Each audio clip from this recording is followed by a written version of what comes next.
la presentación introductoria conceptual para el curso que vamos a iniciar y para el proceso de atención a las alteraciones del neurodesarrollo y el comportamiento, que tiene que ver precisamente con una introducción a esto de los trastornos del comportamiento que habían solicitado en la sesión anterior.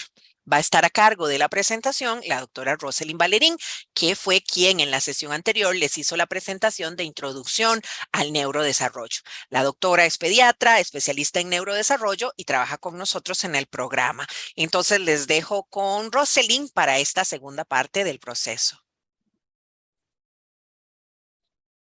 Hola, bueno, muchísimas gracias. Y bueno, después de esta excelente presentación, ¿verdad? O sea, creo que va a quedar muy acorde, ¿verdad? Con algunos de los aspectos que hoy vamos a mencionar respecto a el abordaje de niños con alteraciones en el comportamiento.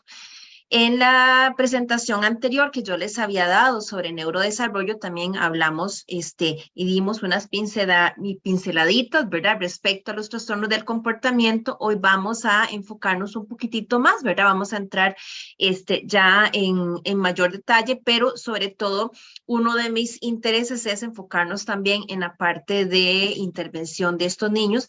Y pues sé que ustedes tienen gran experiencia y por lo que escuché, ¿verdad? Ahora pues sé que ustedes tienen una amplia experiencia en el abordaje de las familias y parte también de la intervención que yo les voy a brindar es también con un enfoque enfocado, como dice Beatriz, ¿verdad? Centrado en la familia. Entonces, importantísimo todo lo que escuchamos en esta ratito con Beatriz. Vamos a compartir acá la pantalla.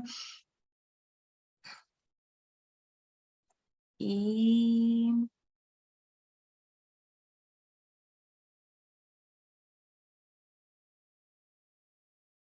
vamos a ver si ya están.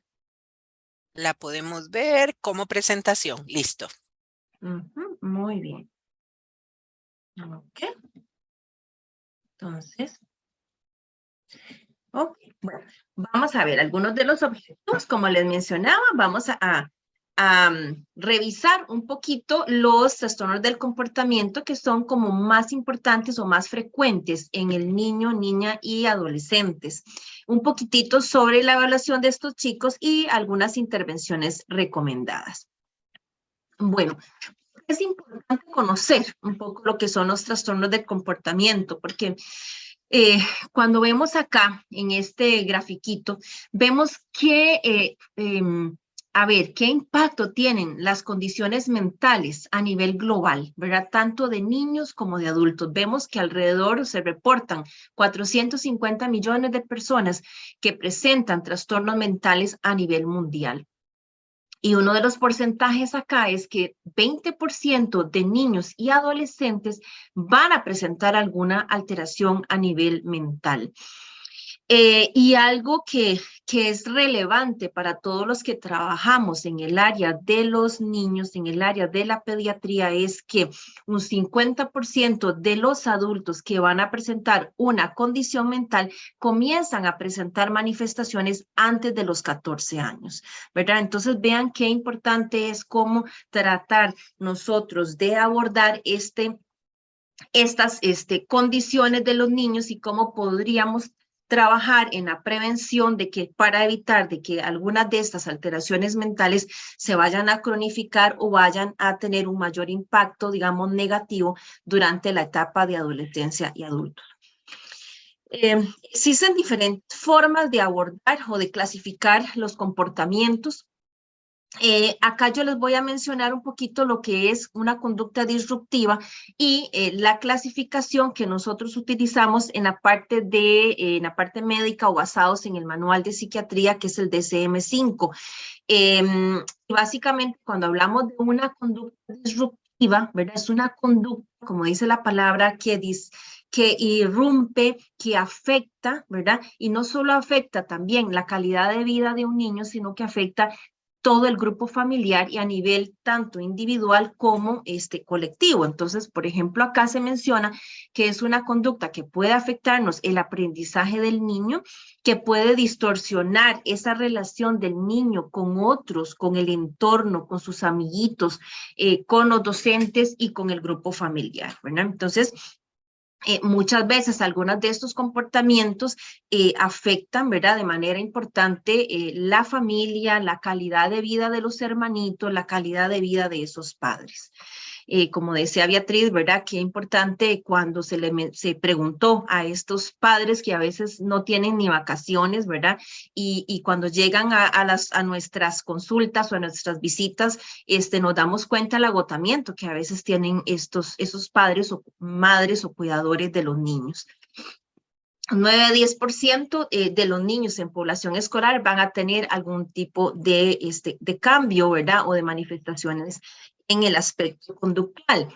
Dentro de los pilares de la disciplina positiva se habla que qué importante es comprender a los niños, cómo piensan los niños, cómo sienten los niños, ¿verdad? Y a partir de eso también se construye, ¿verdad? Todo lo que tenga que ver con estos pilares de la disciplina, ¿verdad? Cómo ayudarles a solucionar problemas, cómo fomentar este entorno de calidez, cómo fomentar un entorno de estructura, ¿verdad? Pero siempre bajo el respeto del niño, ¿verdad? Y de la familia. Entonces, nosotros necesitamos comprender a estos niños, ¿verdad? ¿Qué es lo que pasa a través de las diferentes etapas de los chiquitos? Entonces, cuando vemos niñitos de los 0 a 6 meses, vemos que estos chiquitos pues no van a ocupar una estructura como tal, ¿verdad? De seguimiento de instrucciones, porque son niños chiquititos, pero sí van a necesitar esas atenciones básicas, ¿verdad? Esa necesidad de las necesidades básicas como alimentación, de ser amados, de que el niño si llora, pues que tenga un familiar cercano que le cumpla con las necesidades básicas que tiene el niño, ¿verdad? Entonces, un niño que sea carente de amor, que sea carente, ¿verdad? De este afecto y de los cuidados básicos pueden tener una inadecuado desarrollo a nivel neurológico que puede después traducir en una alteración también a nivel conductual. Alrededor de los 2 a 3 añitos también ya este niño comienza a tener una serie de cambios, ¿verdad? Como por ejemplo ya el niño puede enojarse, puede expresar una molestia y por eso es que a veces hablamos de que en la etapa de los 2 a 3 añitos, ¿verdad? Hay etapas de berrinches en donde el niño ya expresa, ¿verdad? Que no le gusta algo.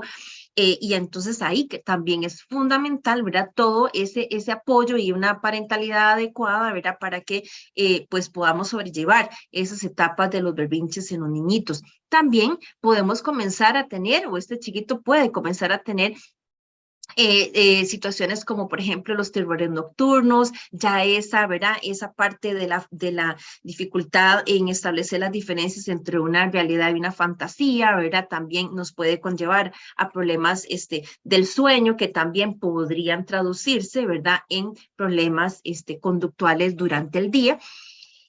Y también ya el niño comienza con esa, digamos, diferencia entre lo que son personas conocidas, desconocidas, ya esa sensación de que, ¿verdad? De timidez, de miedo hacia una persona extraña.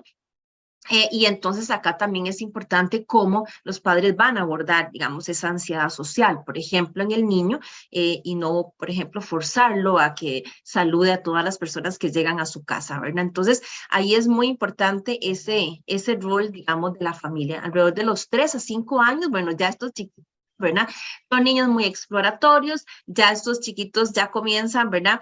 A sacarle esas canitas a los papás, ¿verdad? En donde ya se encaraman en objetos, en donde ya exploran tal vez sin medir el peligro, ¿verdad? Y entonces a veces esto se puede prestar también para ciertas dificultades a nivel de la familia, ¿verdad? De cómo abordar estas nuevas etapas del niño, ¿verdad? En donde ya se convierte en niño exploratorio, en donde ya comienza a hacer una serie de preguntas de por qué pasan las cosas, ¿verdad? Y entonces todas estas etapas son fundamentales para que el padre, pues, que lo vaya comprendiendo y que vaya actuando de manera adecuada Vean qué interesante que ya alrededor de los 5 a 9 años a veces no pensamos, ¿verdad? O sea, nosotros como papás, o que ya alrededor de los 3 añitos ya el niño comienza a entrar a un materno, después comienza con toda esta etapa de transición y luego la primaria. Y es un proceso que lo vemos como muy natural, ¿verdad? O sea, el chiquito, nosotros con el corre-corre, la felicidad de comprarles el uniforme, la loncherita, ¿verdad? Todas sus cositas para que vaya a la escuela y emocionados porque ya están, ¿verdad? A nivel académico y que están aprendiendo idiomas y aprendiendo arte, pero no nos damos cuenta a veces la carga que esto implica, ¿verdad? Para un niño, ¿verdad? Entonces vean cómo ya estas etapas para un niño son difíciles, ¿verdad? O sea, resolver por su cuenta, ¿verdad? Sin los padres, ¿verdad? Ya ahí hay una separación, este niño tiene que enfrentarse a estar solito, llevarse bien con muchos niños, ¿verdad? Ya se les exige la parte de la carga social, ¿verdad? La relación con otros niños, satisfacer las expectativas de muchos adultos que no conocen, ¿verdad? Cómo este niño tiene que cumplir con toda una estructura, con un seguimiento de todas las instrucciones que le da el docente.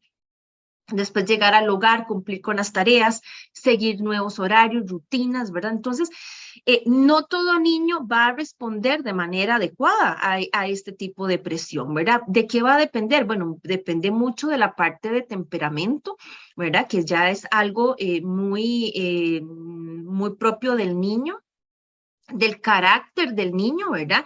De la adaptabilidad que tenga y muchas veces de otros aspectos como del nivel de atención. No es lo mismo, ¿verdad? Hay niños que mantienen una mejor concentración en el aula, otros que se les dificulta más, otros niños que son más activos, otros más tranquilos, ¿verdad? Entonces, todo este tipo de aspectos son fundamentales también para que el niño pueda tener esa capacidad de adaptación, ¿verdad? A los diferentes cambios. Los niños, entonces, y tanto también para adultos, podemos, digamos, resumir la forma de manifestar diferentes aspectos del comportamiento en el niño, como, digamos, en estos dos grupos. Uno son conductas externalizantes y las internalizantes. Entonces, cuando hablamos de manifestaciones internalizantes que puede tener ese niño, ¿verdad? O ese adolescente, niña, o incluso un adulto, es los internalizantes de lo que yo voy a sentir. Vamos a ver, tengo alguna razón, algún motivo, y ese aspecto me va a traducir en un comportamiento, en una manifestación interna mía, ¿verdad? Por ejemplo, llanto, tristeza, ansiedad, depresión, niños que son perfeccionistas, a veces los miedos, las fobias, incluso la somatización, ¿verdad? Que se refiere a niños que comienzan a presentar manifestaciones clínicos en su aspecto físico orgánico, ¿verdad? Secundario a alguna situación emocional. Por ejemplo, y lo vemos con mucha frecuencia, niños que empiezan la etapa escolar, ¿verdad? Los primeros días de clases y el niño comienza con vómitos o dolor de estómago porque no quiere ir a clases o tiene miedo de enfrentarse a una nueva situación. Los síntomas externalizantes ya se refieren a todo lo que yo expreso externamente. Entonces, tengo una situación y yo lo puedo expresar de una manera inadecuada, ya sea con emociones descontroladas, dificultad para manejar impulsos, la irritabilidad, conductas agresivas, incapacidad para seguir normas, ¿verdad? Y dificultades en las relaciones personales. Ahora, no es que vamos a separar una externalizante e internalizante, los niños pueden tener una combinación, ¿verdad? De manifestaciones internas, como yo puedo tener miedo, puedo tener ansiedad, y esto me traduce a un enojo, ¿verdad? Muchas veces el niño esa ansiedad que tiene, no sabe qué es lo que está pasando con él y lo traduce, ¿verdad? A una explosión, a una conducta irritable, a una conducta de enojo. Entonces, como les digo, puede haber una combinación de ambas manifestaciones, ambas grupos de sintomatología o de comportamientos, de emociones. Vamos a ver, cuando un niño comienza a presentar alguna manifestación, eh, vamos a ver, tiende a ser en muchas ocasiones, se genera un conflicto tanto a nivel de hogar, como les decía, y también a nivel de los centros educativos, ¿verdad? Es muy frecuente cómo estos padres comienzan a recibir, ¿verdad? Una serie de quejas de que algo no anda bien con el niño. Algunas de estas manifestaciones o comportamientos del niño pueden tener dos vías. Una puede ser que sea algo transitorio, ¿verdad? Que el niño presente una serie de manifestaciones que duren menos de 6 meses y que luego vayan resolviendo, ¿verdad? O si hay una intervención adecuada, pues que éstas resuelvan y que el niño pues vaya mejorando y que vayan disminuyendo y hasta desapareciendo estos comportamientos disruptivos. Pero también tenemos otra vía en donde estas permanencia de manifestaciones negativas se pueden cronificar, ¿verdad? Y entonces se van haciendo más recurrentes, se van haciendo más severas y entonces ya ahí vamos a comenzar a ver los diferentes trastornos del comportamiento, ¿verdad? Entonces son como dos grandes vías. Ahora, ¿qué es importante acá? Que también tenemos un entorno, ¿verdad? Factores de riesgo y factores protectores que también nos pueden ayudar, ¿verdad? O más bien pueden repercutir negativamente en esta evolución de las manifestaciones del niño, ¿verdad? Entonces, tenemos, vamos a ver, para quitar acá esto, cómo vamos a ver, podemos tener un entorno, ¿verdad? En donde estos comportamientos del niño se pueden ver afectados, ¿verdad? Por un entorno, pero muchas veces este entorno le puede ser susceptible a cambios, ¿verdad? En algunas ocasiones, y parte del gran trabajo que ustedes hacen es en muchas ocasiones ayudar, ¿verdad? Y brindar herramientas a esa familia y cómo modificar ese ambiente o ese entorno que tal vez sea un poco negativo hacia el niño para poder generar una modificación en las conductas del niño y también en esa parentalidad que tal vez no esté muy bien y que nos pueda favorecer, ¿verdad? Que estos comportamientos no se cronifiquen. Como dice acá en muchas ocasiones, el niño o niña no está diciendo algo a gritos, nos está diciendo algo a gritos, sin voz y sin palabras. A veces el niño dice, tu niño o niña te grita, ¿verdad? Y esos gritos es un reflejo de que algo está pasando, de que el niño a veces necesita ayuda, ¿verdad? Entonces, es importante que nosotros pongamos atención a estos comportamientos y a veces no minimicemos, ¿verdad? Ah, bueno, no, dele una nalgadita, ¿verdad? Como pasa, o a veces estos papás que llegan muy angustiados a la consulta diciéndonos es que todos me dicen que yo no soy buen papá, o buena mamá, que lo que falta es una fajeadita al niño, ¿verdad? Que falta un castiguito, que lo consiento mucho, ¿verdad? Y a veces estos padres llegan realmente angustiados, agotados, y con una baja incluso autoestima, de que no saben, ¿verdad?, para dónde agarrar y que todo el mundo pues los juzga. Entonces, como factores de riesgo, es importante tener presente que padres o madres adolescentes, ¿verdad? Pueden tener un impacto, ¿verdad? En este tipo de problemas conductuales, la exposición prenatal, ¿verdad? Obviamente que cualquier aspecto a nivel prenatal que haya afectado el embarazo podría tener un impacto negativo como infecciones, el uso de sustancias ilícitas, ¿verdad? Durante el embarazo. Es importante las condiciones médicas y sabemos que padres con situaciones o condiciones mentales, con enfermedades crónicas, patología psiquiátrica también podrían impactar negativamente en el niño o en la niña. Sabemos que sí, hay niños con una mayor predisposición a tener problemas conductuales, ¿verdad? Y dentro de ellos, pues algunos niños con condiciones sindrómicas, llámese espectro autista, síndrome de Down, síndrome de X frágil, etcétera, ¿verdad? Entonces, estos chiquitos son un grupo más vulnerable, ¿verdad? O más predispuesto a tener problemas de conducta. mucho de ¿verdad? Del aspecto familiar como experiencias adversas a nivel familiar, ¿verdad? Y ustedes tienen una gran experiencia en este aspecto, ¿verdad? Como sabemos que la pobreza, la inseguridad, negligencia, una baja escolaridad en los padres también son y están descritos, ¿verdad? Como factores negativos o factores de riesgo que el niño presente algún problema conductual. A nivel de los adolescentes y las adolescentes, hemos visto como factores de riesgo una crisis de autoridad a nivel paterna, ¿verdad? O a nivel de madre o padre, y la carencia de una comunicación adecuada, ¿verdad? Entonces, qué importante es, y sabemos bien cómo la comunicación entre padres y él o la adolescente va a ser muy importante en el abordaje de estos trastornos. La inadecuada disponibilidad del tiempo libre, ¿verdad? Qué importante es saber qué están haciendo estos chiquitos y cómo tratar de que ese tiempo libre sea utilizado de manera adecuada, ¿verdad? Entonces, a veces vemos que, pues, que estos chiquitos andan a veces, ¿verdad? En la calle, que uno dice, puña, qué riesgo, ¿verdad? Tienen estos niños y cómo a veces existen comunidades en donde hay una carencia, ¿verdad? De espacios seguros y de espacios adecuados para que los niños puedan disponer de este tiempo libre. Sabemos del impacto que tiene ahorita el uso de la tecnología, ¿verdad?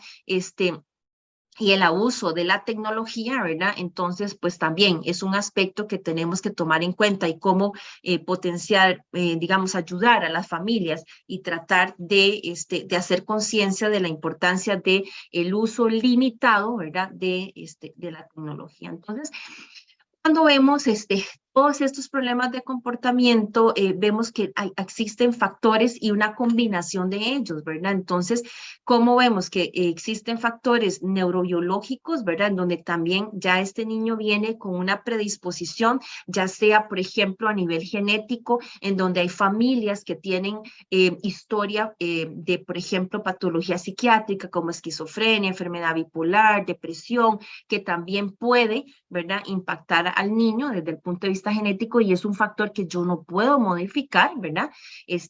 La parte genética, pero sí podemos ayudar en el aspecto familiar, en el aspecto psicosocial, ¿verdad? Entonces hay una interrelación, perdona, y a nivel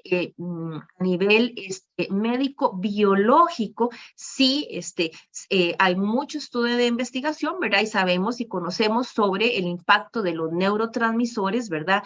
En un balance y un equilibrio, ¿verdad? De las funciones cerebrales. Entonces, por ejemplo, acá se ha visto algunos niños, sobre todo, por ejemplo, con patología psiquiátrica, en donde podemos tener alteración de la función, por ejemplo, de la serotonina o incluso de los transmisores, de los transportadores de este neurotransmisor, y entonces se pueden afectar áreas de la corteza, áreas del sistema de la amígdala que controla las emociones y entonces de ahí que a veces pues podemos utilizar y recurrir a la farmacología para poder ayudar en esta regulación química, ¿verdad? Que nos permita reducir los comportamientos negativos, ¿verdad? Pero no en todo niño va a funcionar, ¿verdad? Un determinado medicamento y ahora vamos a ver un poquito de eso. Factores protectores, tenemos lo que hemos mencionado, ¿verdad? Lo que Beatriz mencionó, qué importante es las conexiones dentro de la familia, una participación activa del cuidador y oportunidades para la interacción con niños y niños, ¿verdad? Ese espacio que tenga el niño para compartir con otros chiquitos es fundamental y una familia solidaria y amorosa.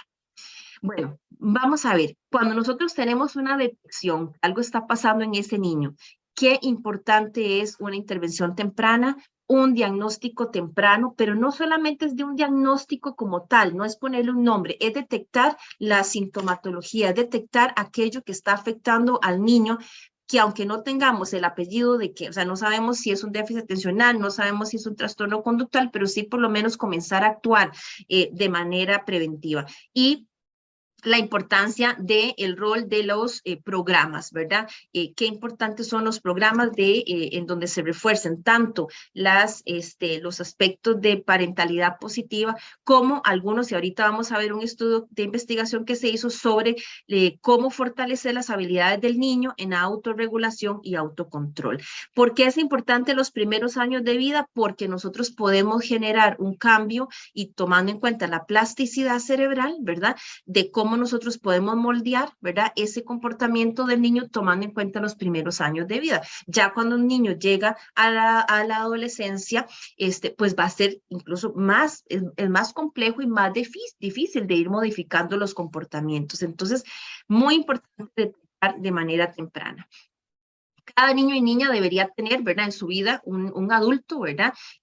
Alguien que sea un modelo y no necesariamente a veces de la familia, ¿verdad? Sabemos que a veces puede ser un amigo, una vecina o el abuelito, la abuelita, pero sí es importante que ese niño o niña tenga un adulto que sea un ejemplo y un modelo a seguir y que sea también el acompañante de ese niño y a veces pues incluso hasta los maestros, ¿verdad? Los docentes.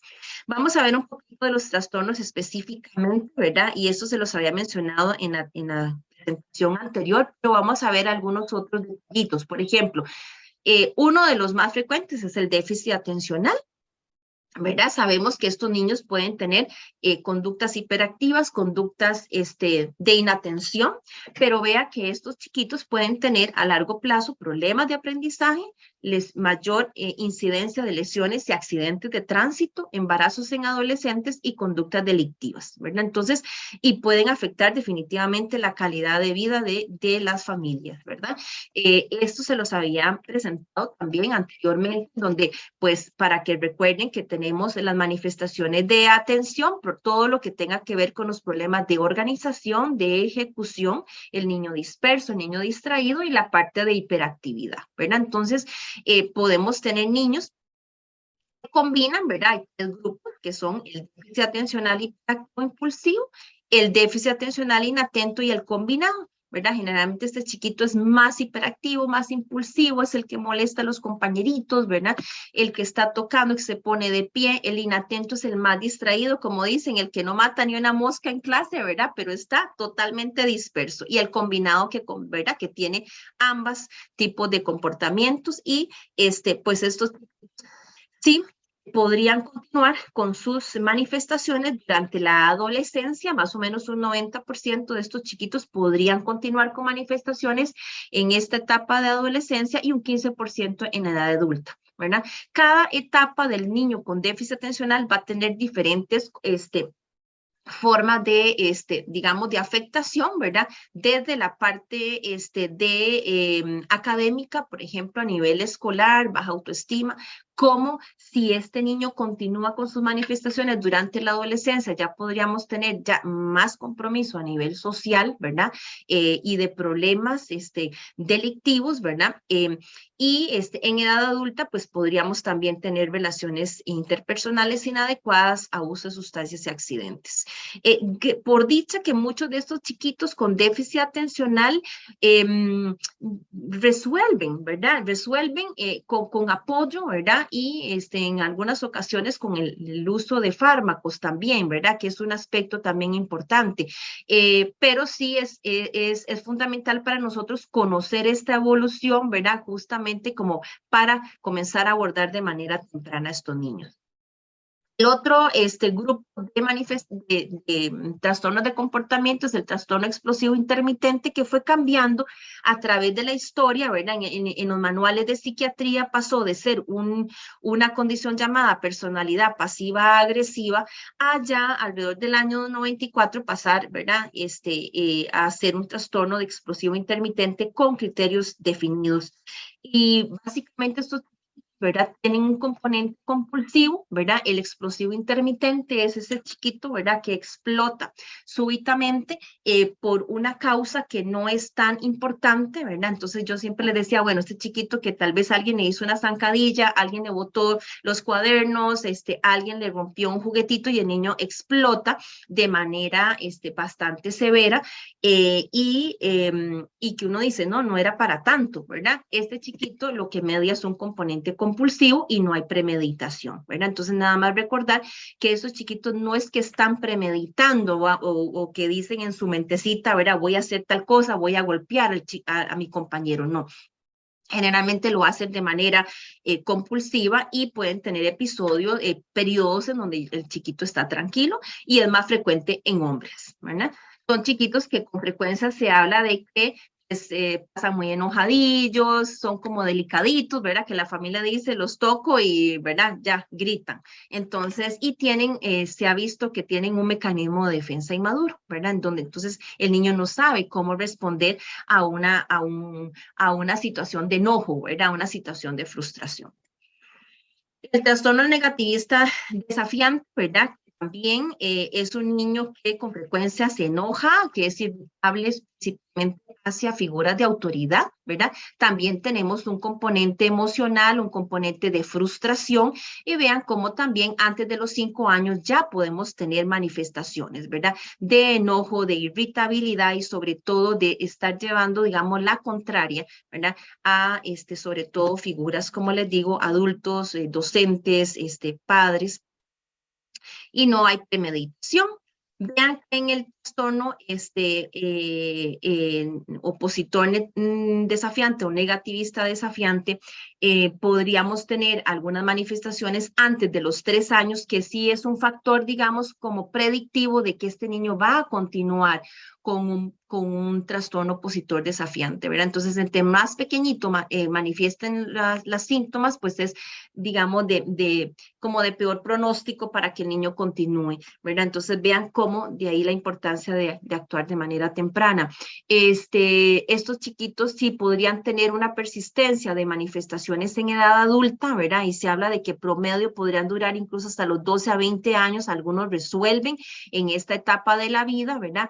Por dicha, solo una minoría de estos chiquitos van a desarrollar trastorno conductual más severo, ¿verdad?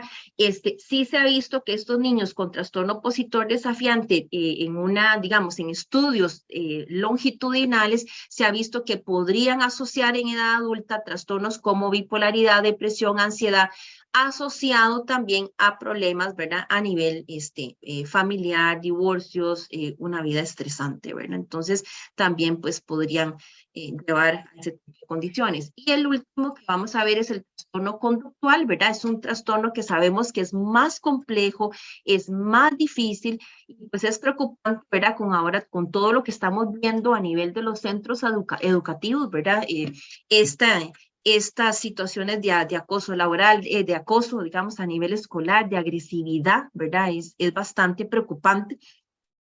Y entonces, pues estos niños con trastorno conductual o con trastorno opositor desafiante, en algunos estudios de investigación, lo que se ha visto es que, por ejemplo, manifestaciones como insensibilidad o pobre emocionalidad es digamos, un factor importante, es un factor predictivo, digamos, negativo, ¿verdad? Que nos tiene que poner así, como dicen, con las antenitas, con una bandera roja de que este niño está presente o tiene posibilidad de desarrollar trastornos conductuales, ¿verdad? Entonces, esto tenemos que irlo viendo desde pequeñitos, una falta de empatía, afecto superficial, falta de preocupación por el rendimiento al realizar las tareas y falta de interés sobre los sentimientos de los demás, ¿verdad? Entonces, son manifestaciones que deben preocuparnos, ¿verdad? Y que en las cuales tenemos que actuar de manera temprana. Sabemos que los trastornos conductuales, ¿verdad? Es una situación más compleja. Estos chiquitos sí ya hay una premeditación, ¿verdad? De lo que ellos van a hacer, sí está premeditado. Presentan, hay 15 criterios que ahorita pues se los voy a mencionar, pero aquí se habla de que por lo menos en el último año el chiquito haya tenido 3 de estos criterios y vean que las manifestaciones inician o desde la infancia o durante la adolescencia. Estos chiquitos con trastornos de conducta, que se llama así, trastorno conductual, vamos a tener 3 grandes 4 grandes grupos acá. Uno es agresión a personas y animales, ¿verdad? Entonces sí sabemos que ya hay una premeditación de agredir, de ya utilizar algún tipo de instrumento para agredir, sea un bastón, un cuchillo, una botella, crueldad física hacia personas o animales. Podemos tener destrucción de la propiedad, ¿verdad? Engaño o robos. Entonces, sí, ya son chiquitos que sí se están metiendo, digamos, en problemas de engañar a sus compañeritos, pueden empezar desde robar la merienda, robarle los lápices, eh, incumplimiento grave de normas, ¿verdad? Donde ya vemos niños que se reportan que se han ido de la casa, que han dormido fuera del hogar, eh, que no siguen, ¿verdad? Las reglas del hogar, ausencia escolar, ¿verdad? Chiquitos que no llegan a la escuela, ¿verdad?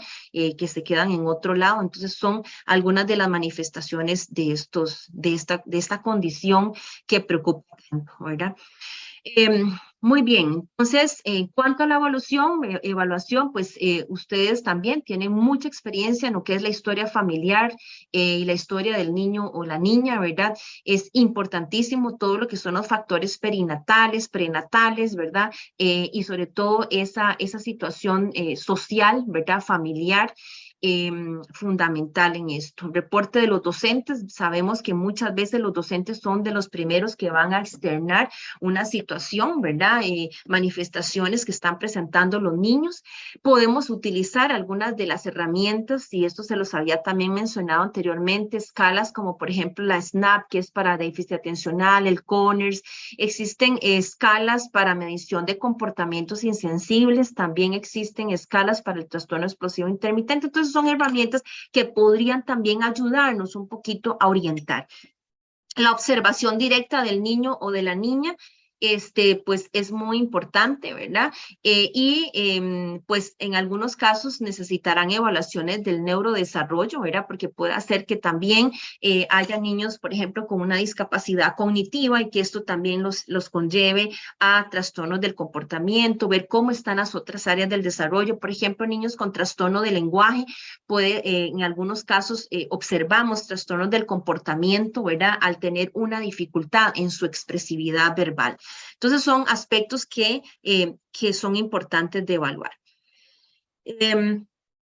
Y acá, como les mencionaba, indagar sobre todos estos factores, ¿verdad? ¿Cómo podríamos tratar de mejorar en la familia los factores protectores que sabemos y que evidencian científicamente, ¿verdad? Que pueden ayudarnos en la resolución o minimización de estas manifestaciones de los niños.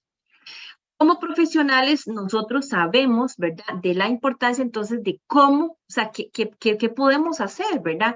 Qué importancia o qué importante es que nosotros trabajemos de manera colaborativa, de manera tanto interinstitucional como entre las diferentes profesiones, ¿verdad? Y departamentos en nuestro sistema, ¿verdad? Como la parte de usted de intervención social es fundamental, como la parte de los educadores, ¿verdad? Y sabemos, pues a veces hay limitación, ¿verdad? A nivel de los centros educativos, sabemos que existe todo un programa de intervención conductual, ¿verdad? Que están haciendo, pues, y he tenido la oportunidad de estar en algunas de las capacitaciones con ellos, en donde hemos visto la gran labor que hacen los departamentos de problemas emocionales y de conducta, pero bueno, a veces, a veces no hay suficiente espacio para atender a todos los niños y sabemos la complejidad de algunas de las comunidades, ¿verdad? Pero eso es fundamental.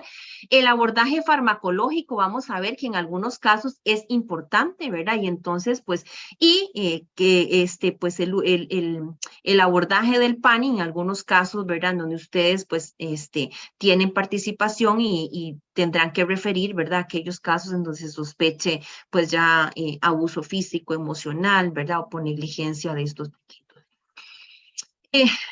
Yo creo que uno de los aspectos importantes es este enfoque también que ya hemos escuchado sobre el enfoque centrado en la familia y la importancia que como profesionales en salud también tenemos que tener presente, ¿verdad? Muchas veces como profesionales en salud nos hemos formado en un modelo médico, ¿verdad? En un modelo nada más rehabilitador, en donde el médico es el que dice y el padre es el que hace. Yo creo que igual como estoy muy de acuerdo con Beatriz de cómo todos esos modelos tienen que ir cambiando y para mí es fundamental poder conversar con esa familia. O sea, nosotros no podemos iniciar un abordaje conductual o un abordaje farmacológico si no estamos escuchando las necesidades de esa familia, ¿verdad? No podemos imponer un tratamiento y a veces es parte de por qué tal vez un padre de familia, una madre no continúan un abordaje, ¿verdad? Justamente es porque a veces puede ser que imponemos un tratamiento sin explicar la importancia, ¿verdad? De ese abordaje y cómo podemos tratar de que ese niño vaya por un buen camino. Entonces, claro, a veces hay muchos mitos, ¿verdad?, sobre el abordaje, tanto el aspecto psicológico, el aspecto de disciplina positiva, ¿verdad? O sea, uno ve muchas veces en las redes sociales cómo hay gente que va en contra de la disciplina positiva y lo que dicen, bueno, es que necesitamos faja, ¿verdad?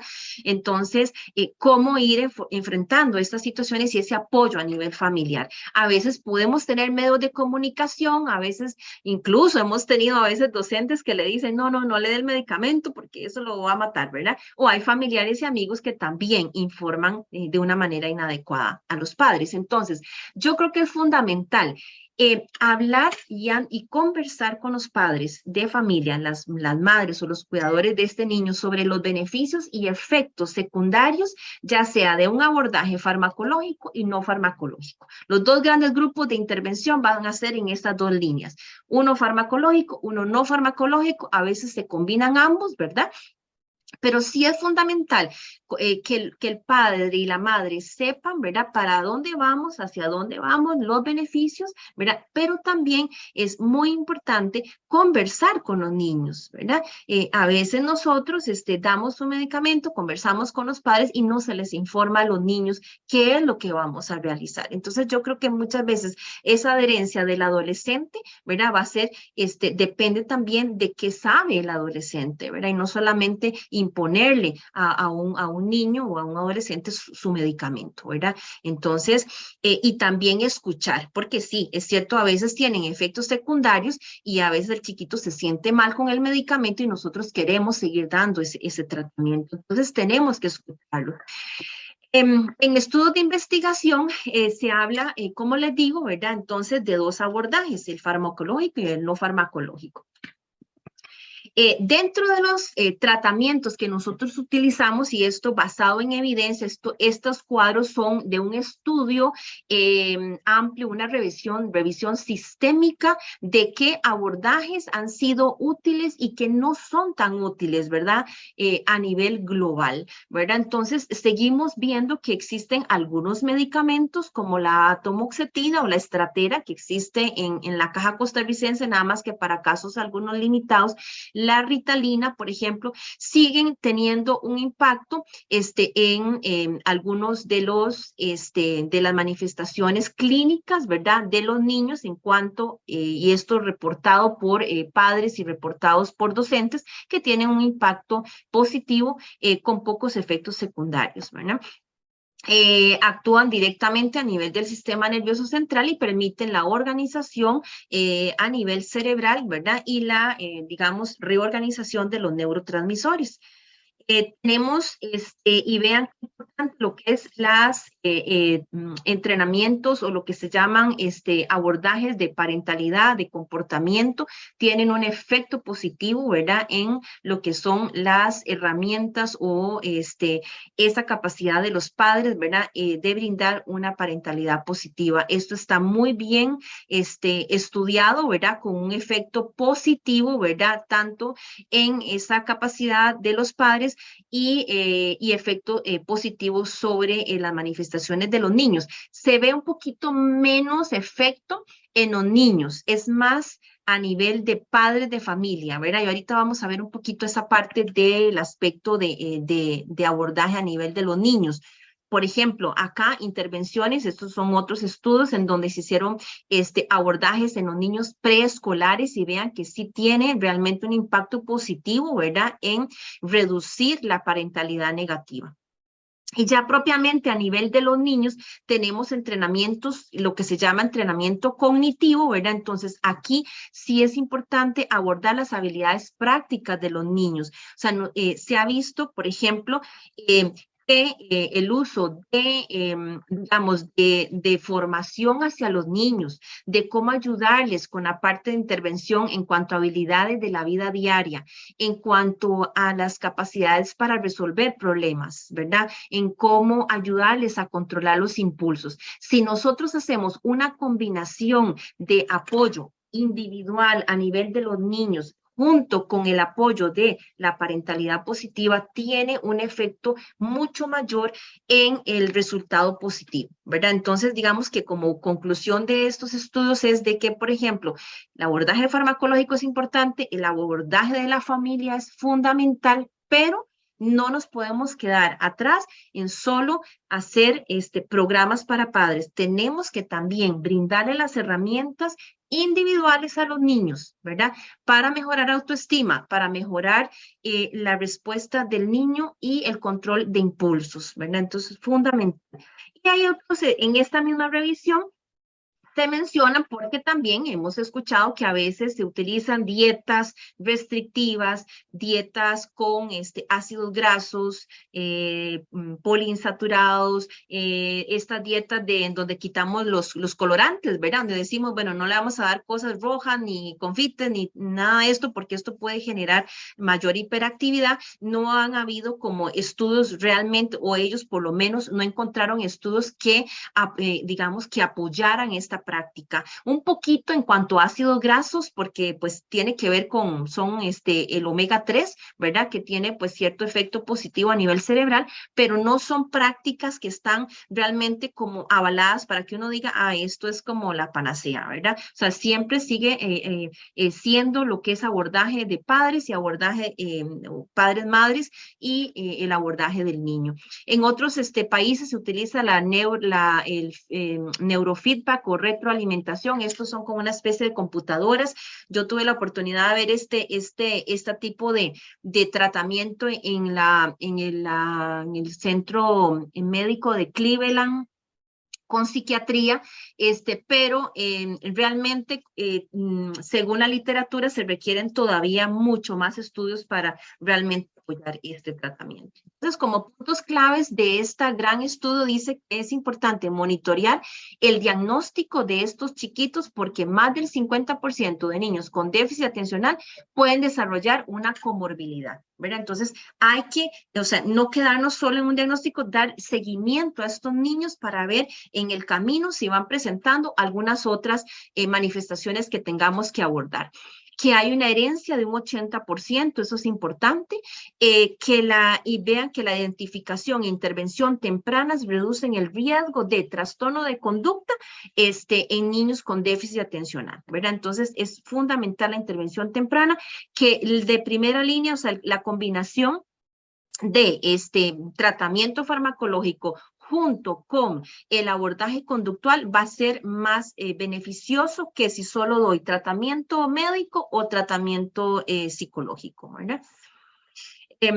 Programas de poder de la capacidad de afrontamiento, ¿verdad? Lo que yo les mencionaba, ¿verdad? Que en este artículo también se habla de la importancia del entrenamiento de los padres, madres y cuidadores, pero también del niño con habilidades emocionales y empáticas.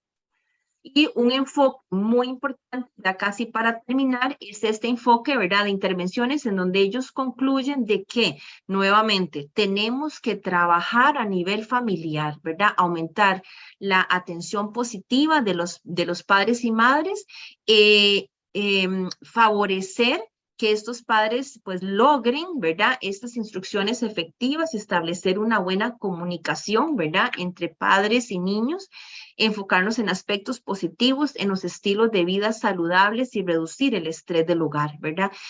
Como mencionaba la compañera Beatriz, qué importante, ¿verdad? A veces cómo observamos estos padres cansados, por ejemplo, se ha visto, ¿verdad? Mayor, agresividad y abuso en niños, en, en niños prematuritos, ¿verdad? Entonces, porque muchas veces producto de este cansancio, ¿verdad? Los padres pues actúan de una manera inadecuada. Entonces, este enfoque en la familia es muy importante y este aspecto que yo considero que a veces nos está haciendo falta, en donde cómo trabajar directamente con los niños, ¿en qué? En aspectos como apoyo en el control de la ira y el enojo, en brindarles herramientas para resolución de problemas, en la empatía, ¿verdad? Y algo muy importante, en aprender a hacer frente a la presión de los compañeros y compañeras, ¿verdad? Sabemos ahora que hay ciertas tendencias a nivel de los colegios y presiones sociales, ¿verdad? Y a veces los chiquitos hacen, ¿verdad? Ciertas o cometen ciertos errores por presión social, ¿verdad? Entonces, esto es fundamental que se vaya trabajando a nivel de las escuelas y a nivel de las familias, ¿verdad? Entonces, vamos a ver, y ya casi para terminar, la terapia cognitivo-conductual, ¿verdad? Es otra de las intervenciones, como yo les mencionaba, ¿verdad? En donde sí también, además de las herramientas de afrontar presiones sociales, del control de la ira, de los impulsos, qué importante también es aspectos como técnicas de relajación, lo que se llama la reestructuración cognitiva, ¿verdad? En donde nosotros les brindamos esas herramientas a los chiquitos para, pues, para que puedan sobrellevar, ¿verdad? Los diferentes tipos de problemas de comportamiento que ellos están evidenciando. Vean que la terapia cognitiva se utiliza en algunos otros, no solamente en el déficit atencional, ¿verdad? También nos ayuda en depresión, en ansiedad, ¿verdad? Y bueno, como conclusiones, pues, sí es importante, ¿verdad? Recordar que pues todos estos trastornos de conducta nosotros debemos detectarlos de manera temprana, que la intervención y abordaje con la familia de manera temprana es fundamental para tratar de evitar que estos chiquitos continúen de manera crónica con una serie de comportamientos inadecuados y tomando en cuenta también la plasticidad cerebral. No olvidarnos del enfoque centrado en la familia, ¿verdad? Es fundamental para generar un impacto positivo. Y como dice acá, cada vez que un padre o una madre decide cambiar, mejorar y crecer, el futuro de sus hijos se vuelve a escribir. Bueno, muchísimas gracias por la atención.